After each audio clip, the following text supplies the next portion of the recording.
Dorzinha de cabeça? Mas é constante ou não? Então faz o seguinte, no dia 19 de maio foi comemorado o Dia Nacional do Combate à Cefaleia. A doença, conhecida como dor de cabeça, é a 7ª mais incapacitante do mundo e atinge cerca de 140 milhões de brasileiros. Segundo dados da Sociedade Brasileira de Cefaleia, 95% das pessoas têm dor de cabeça pelo menos uma vez na vida. Desse número, 70% das mulheres e 50% dos homens sofrem com o mal pelo menos uma vez ao mês. Os dados ainda mostram que 13 milhões de brasileiros encaram a dor 15 ou mais dias por mês. Nossa, gente, metade do mês, hein? O que caracteriza uma cefaleia crônica. Para entender mais sobre as cefaleias, a gente conversa com ele, o neurocirurgião, Dr. Júlio Pereira. Doutor, seja bem-vindo ao nosso programa. Um assunto tão legal que eu acho que é muito legal a gente falar várias vezes sobre ele, porque dificilmente quem nunca teve uma dor de cabeça, não é, doutor? Perguntei para o doutor, todo mundo já teve uma dor de cabeça, o doutor falou sim, né? Que é o caso de mais emergência, né? Perfeito. 95% da população vai ter dor de cabeça, como você falou, e é a principal causa de ida na emergência.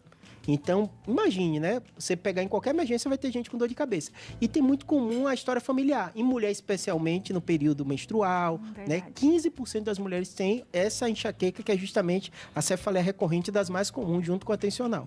E além disso, né, a gente vai falar para vocês os tipos de cefaleias aqui, mas a dor de cabeça é o sintoma, às vezes, de muitas outras doenças, né, doutor? Perfeito. Por exemplo, a gente, neurocirurgião, tumor cerebral, um dos sintomas mais comuns é a dor de cabeça. O AVC hemorrágico, que é aquele aneurisma que rompeu, também é dor de cabeça. Então, perceba que, assim, muita doença, até grave, começa também com dor de cabeça. Óbvio que na maioria. A maioria vai ser essas cefaleias que a gente chama primária, que são mais comuns. Então, o que é a cefaleia, doutor? Perfeito. A cefaleia é o quê? É doer a cabeça. E por que a cabeça dói? A gente tem aqui nosso modelo para a gente entender. A cabeça dói porque a gente tem as meninges. As meninges, elas envolvem o cérebro e são responsáveis pela gente sentir dor, da forma mais comum. A gente tem também a parte óssea, que também tem sensibilidade, e os vasos também. O cérebro, por incrível que pareça, ele não tem receptor para dor.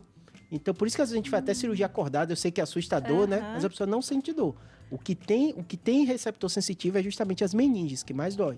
Nossa, e existem tipos de cefaleias? Porque você falou assim, a primária e tal. Tem outras, doutor? Existem sim. Tem até uma ilustração que foi muito legal, mostrando alguns tipos, né? A cefaleia que a gente chama enxaqueca, que é uma das mais comuns que a gente vê, ela é pulsátil, a luz incomoda, barulho incomoda, normalmente ela é recorrente, vai e volta, né? Geralmente a pessoa fica enjoada. Muitas vezes ela dormir melhora também a dor, então perceba que tem muitos sintomas da enxaqueca e ela realmente é disparada nas mulheres, tem muita relação com o período menstrual. Tem mesmo. Perfeito. A tensional, que é a segunda que está ali no modelo da gente, ela é o quê? Ela tem uma relação muito grande com o peso, ela é constante, então a pessoa fica sentindo dor durante um tempo, é bilateral, diferente da enxaqueca, né? E ela também tem muita relação com tensão, burnout, quando a pessoa está estressada, ela acaba sentindo aquela dor. Pra gente na neuro, a gente fica sempre preocupado quando ela vem na parte de trás, porque às vezes confunde com coluna cervical. Então, muita gente com problema na coluna cervical acaba também tendo esse tipo de dor e a gente confunde. Será que é tensional? Será que é um problema na coluna cervical, né? E a última ali na ilustração que a gente chama insalva, que é uma meio estranha. Por que ela é meio estranha? Ela tem uma descarga que a gente chama do sistema simpático. Então, a pessoa, às vezes o olho fica vermelho de um lado só, lacrimeja, às vezes até coriza a pessoa tem, o rosto às vezes fica vermelhado e é uma dor insuportável. E às vezes dura um tempo, daqui a pouco vai e melhora. Então isso confunde muitos pacientes, porque ela é muito intensa. Eles falam assim, eu acho que eu estou enlouquecendo, porque eu tenho uma dor insuportável, daqui a pouco ela vai embora e ele segue a vida normal, às vezes fica meses sem dor. E doutor, nesse momento que tem a dor, principalmente dessas insalvas, né, que muita gente ainda desconhece sobre ela, a gente vai falar um pouquinho mais, é perigoso, né? Eu já ouvi algumas pessoas falando assim, de estourar um nervo e não sei. É perigoso, doutor? Tamanha a dor ou isso não acontece? Não acontece. É bem curioso que as pessoas imaginam o seguinte, que a dor tem uma relação, quanto mais forte, mais grave a doença, mas não. Tem pacientes que têm enxaqueca terríveis, e uma doença benigna vai ser recorrente, né? Já tem gente que tem uma dor moderada quando vai ver um tumor cerebral. Então, a intensidade chama atenção, sim, no aneurisma. Aneurisma é a frase, é a pior dor da vida, como se fosse uma facada. Mas uma doença como cefaleia insalva não vai se transformar em aneurisma, não vai se transformar em tumor cerebral. É uma doença primária. E esse diagnóstico, doutor, como é que a gente tem? Faz algum exame específico ou é só clínico? Perfeito, né? Isso é bem importante, porque ali na nossa ilustração não tá, mas assim, tem uma cefaleia induzida por remédio. Por que eu estou citando essa? Porque às vezes a pessoa nunca foi no médico, E óbvio, todo mundo toma um remédio, né? A mãe dá, a tia-avó dá. Não é errado você tomar dipirona, você tá com a dor, né? Acontece mesmo, é natural. Mas às vezes a pessoa toma de forma muito recorrente. E, em primeiro lugar, pode ser um tumor, uma coisa mais séria, né? E pior ainda, que é o que mais acontece, às vezes a pessoa fica dependente do remédio. Então, respondendo a sua pergunta, a grande medo da gente é ter o diagnóstico correto. Uma vez você viu que é enxaqueca, o médico vai dizer, tem um remédio profilático, que às vezes evita você ter dor. Como você falou, você vê a quantidade de gente que tem dor 15 dias no mês. É muito tempo. Muito. E a pessoa se acostuma de forma ruim. Porque às vezes a pessoa fala, já estou acostumado. Eu fiz, não tá, não. Sua qualidade fica ruim, você não sai de casa, você falta emprego. Uma das principais causas de faltar emprego é também enxaqueca. A pessoa fica nervosa, fica ansiosa, briga com todo mundo, né? A gente até na medicina fala assim, tem o rosto enxaquecoso. Aquele paciente já chega com a cara de dor, de sofrimento, que são anos sofrendo. Gente, tem perguntinha de WhatsApp também, né, doutor? Temos. É, doutor, né, doutor Léo? Obrigado. Vocês estão especialistas já, né? Tanto médico, né? Não tem jeito. É isso, obrigado, viu? Temos duas perguntinhas aqui, uma é da Ana Juju. Estou tendo muitas dores de cabeça do lado esquerdo, devo me preocupar? E temos uma da Renata também, doutor. Ó, sinto muita dor de cabeça. Quando há algum cheiro mais forte, perfume, sabão em pó, o que pode ser? Obrigado. Obrigado a você, Renata. Muito Perfeito. legal. As duas são clássicos de enxaqueca, só que para ter o critério, o médico vai ver se é recorrente, se não é.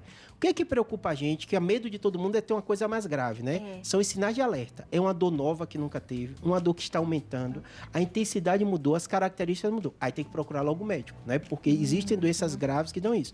Mas essas que citaram de forma recorrente, ela até fala de um gatilho que é o odor.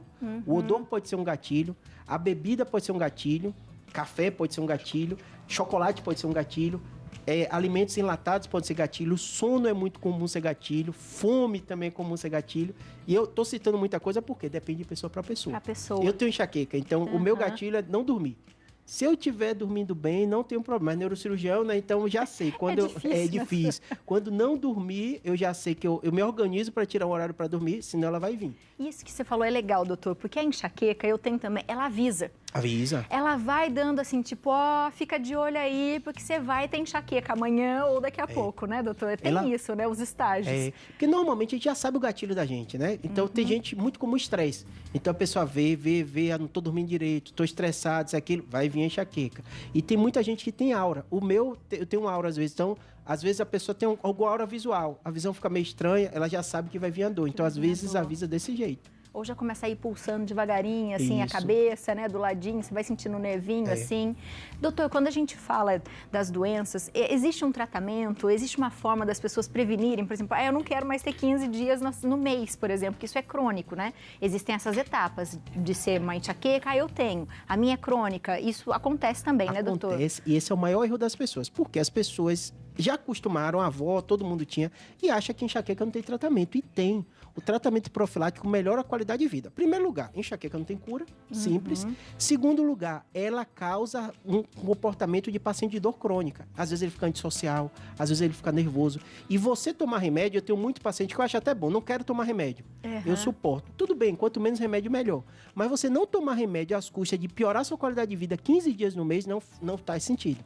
E aí, então, conversa com o seu médico, pode ser até o clínico geral, porque é uma doença tão comum, o médico da família, se for algo específico, procura o neuro, ou tiver uma dúvida, uma coisa, o neurocirurgião, mas o clínico geral já ajuda. Ele vai te dar um remédio, você toma todo dia, tendo dor, não tendo dor, para evitar que essa dor venha com tanta intensidade. Quando é que precisa fazer isso? Se você tiver mais de 2 crises por semana, né? Uma crise por semana, já procura, porque vai tirar muito sua qualidade de vida, né? Com certeza. Tem um depoimento aí, não tem, Léo? Temos um depoimento da Ellen Goulart, que sofre de enxaqueca, gente, olha só, desde a adolescência. Dá uma olhada aí. Olá, meu nome é Ellen, eu tenho 34 anos, eu tenho enxaqueca desde a adolescência e desde então eu tenho episódios que atrapalharam muito a minha vida. Eu tive um evento corporativo que foram 3 dias de evento e para 7.000 pessoas foi uma coisa muito grande e o som era muito alto, muitas luzes. E logo no primeiro dia, no final do evento, eu já senti uma dor de cabeça, uma enxaqueca, sabe? E aí eu tomei remédio, fui para casa e tudo.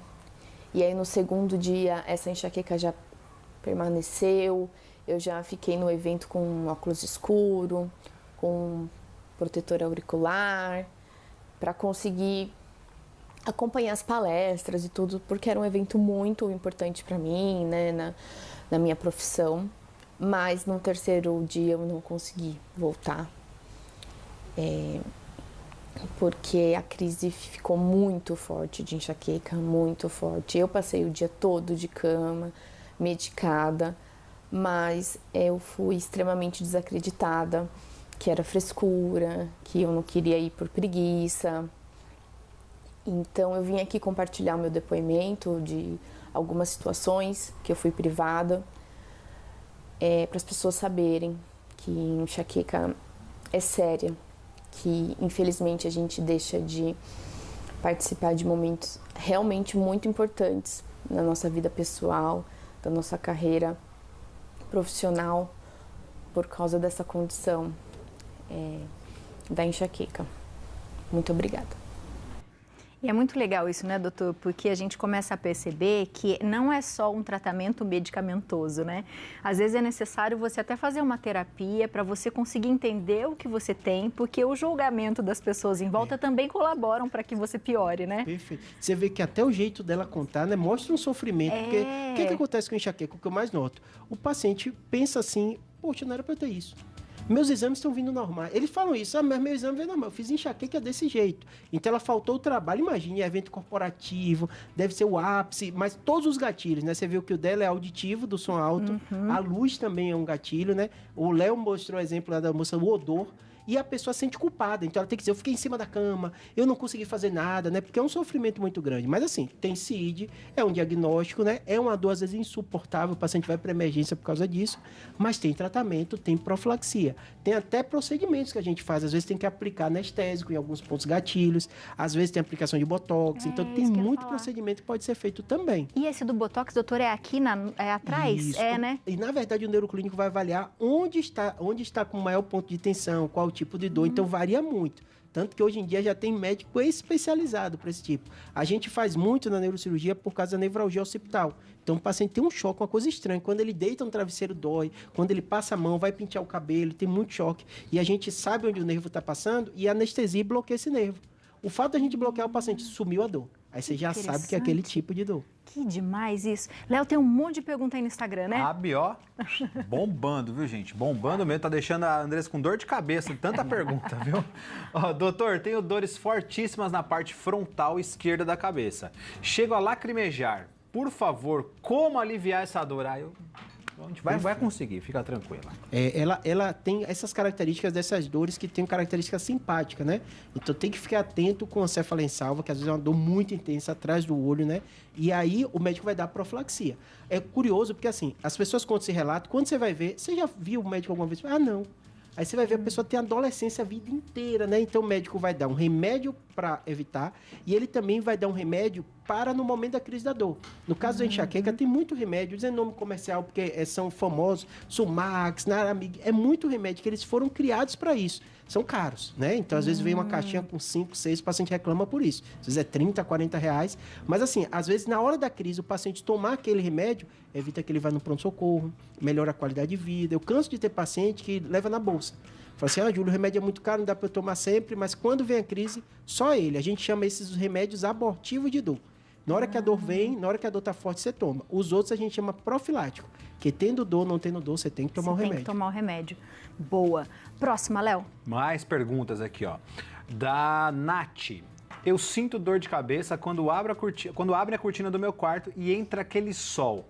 O que pode ser? Obrigado, Nath. É muito comum disso, Nath. O que acontece? Quando a pessoa tem um gatilho e tem uma enxaqueca, ele fala clássico, não sei como é o seu, mas o meu é assim, é dormir melhora, ficar no quarto escuro. Então, às vezes, a pessoa... Eu também não gosto muito de tomar remédio, não. Só tomo quando não tem jeito. Eu também, só quando eu tô aguentando mais. E a minha enxaqueca, como não é tão intensa, dá para eu fazer as coisas, mas eu já sei. O que é que eu vou fazer para ela passar? Entro no quarto escuro, desligo tudo, sem som, deito, durmo, acordo novo. Então, assim, o paciente começa a perceber. Você vê que ela já sabe que é o gatilho da luminosidade. Provavelmente isso acontece quando ela já está no quadro de enxaqueca, que a luz piora, que a gente chama isso de fotofobia, né? A luz piora a dor. Piora a dor. Mas no outro dia, doutora, a gente ainda acorda com a cabeça meio zonzinha, né? Dá uma sensação de ressaca, né? Porque você teve... Eu tenho muito, como tem a questão do sono, né? Aí vem um misto de não dormir direito, tô com sono, e a dor vem também, né? Mas aí quando você dorme, você meio que acorda, a gente brinca meio avariado, né? Mas e a medicação, tem muito paciente que fala assim, poxa, Júlia, a dor foi embora, mas eu fiz remédio, né? Toda droga tem o seu efeito colateral. Mas o objetivo é você fazer a profilaxia para justamente não precisar dessa droga na hora que a dor vem. Boa. Mais perguntinhas. Mais perguntinhas, mais 2 perguntinhas, vou fazer as 2 de uma vez só. Minha irmã tem autismo. Quando está em crise, sente muita dor de cabeça. Devo me preocupar? Essa é a pergunta da Jaque. A outra pergunta da Nelinha. Eu tenho enxaqueca desde os meus 20 anos. Tenho até hoje. Meu filho também tem dor de cabeça.